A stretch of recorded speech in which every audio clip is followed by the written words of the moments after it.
From Charlotte, North Carolina, welcome to the Bible Answer Man broadcast hosted by Hank Hanegraaff, the president of the Christian Research Institute. We're on the air because truth matters.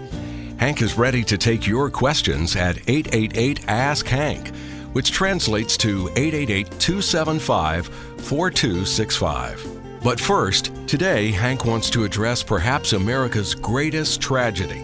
Since 1973, there have been over 40 million abortions in the United States. This has prompted our special guest today to ask, who will save the little ones?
Now, here's Bible Answer Man host, Hank Hanegraaff.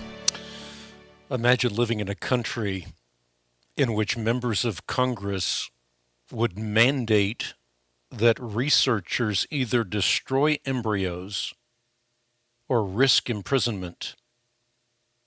Imagine a nation that not only permits the killing of the most vulnerable among us, but mandates such mayhem for the purposes of research. Well, imagine no further. The day has arrived. As Supreme Court nominee Robert Bork has well said, we have begun inexorably slouching towards Gomorrah.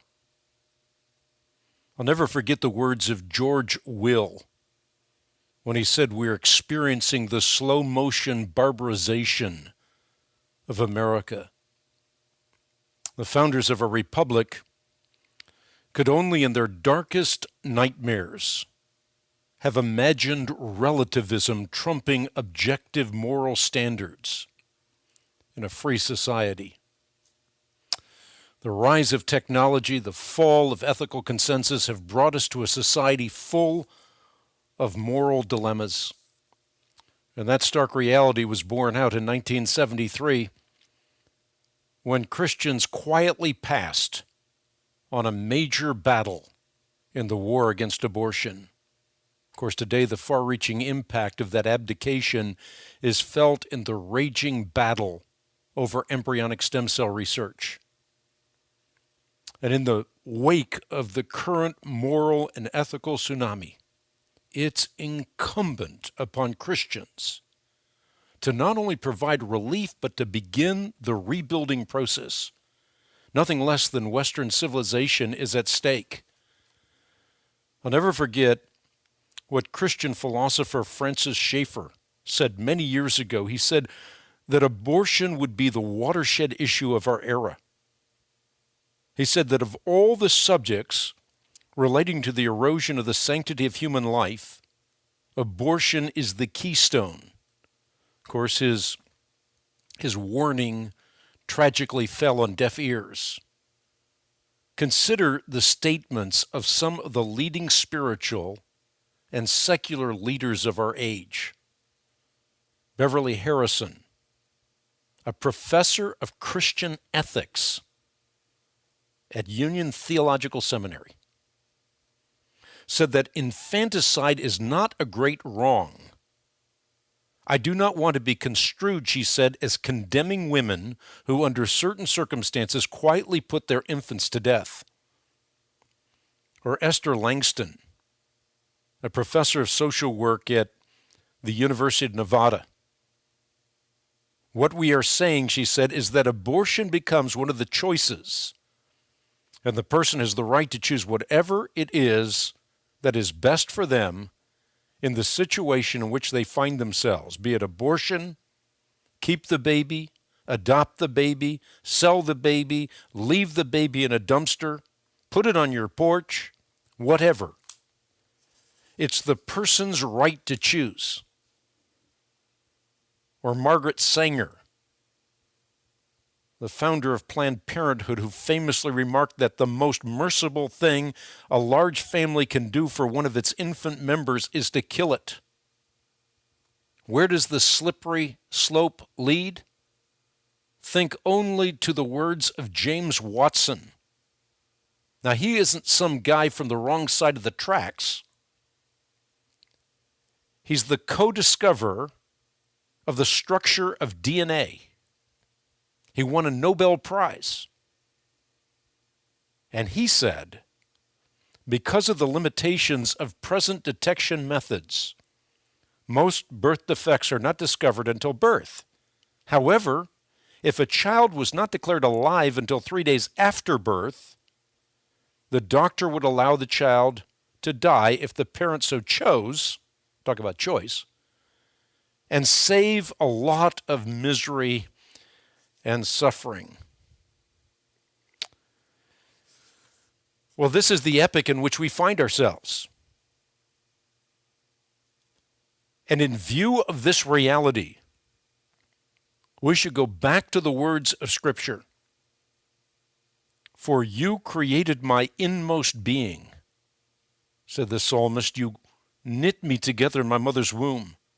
I praise you because I am fearfully and wonderfully made.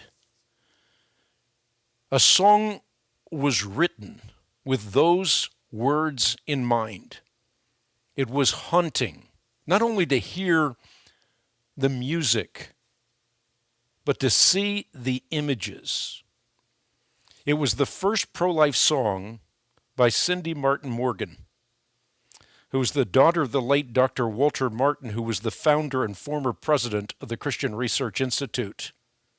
It was recorded by her daughter Sharon at the tender age of 7. And we featured it on the Bible Answer Man broadcast. And we lauded the fact that Cindee Morgan and her husband Rick were vigilant in the battle against abortion. And the reason we did that is because the reality today is there are very few Christians who will put their lives on the line for this issue. Christians have become apathetic. There's a recent Pew poll that found that among all respondents to the poll, a poll on abortion, concern about the abortion issue has dropped. That only 15% of respondents said abortion was a critical issue. Only 15%. And so it's an issue to which we have become anesthetized. But that doesn't mean we shouldn't be involved in the debate or the discussion. It's a watershed issue of our era. We should be involved. And so Cindee and Rick have continued the battle, recognizing it's not about whether we win or lose, it's about being faithful with the platform that God gives us. And so they have now come out with a new pro-life song, Who Will Save the Little Ones? It is a call to lawful action on behalf of the unborn. And you can hear it and download it on the World Wide Web at equip.org. Cindee and Rick join me now. Good to have both of you on the broadcast. Hi, Hank. Thank you, Hank.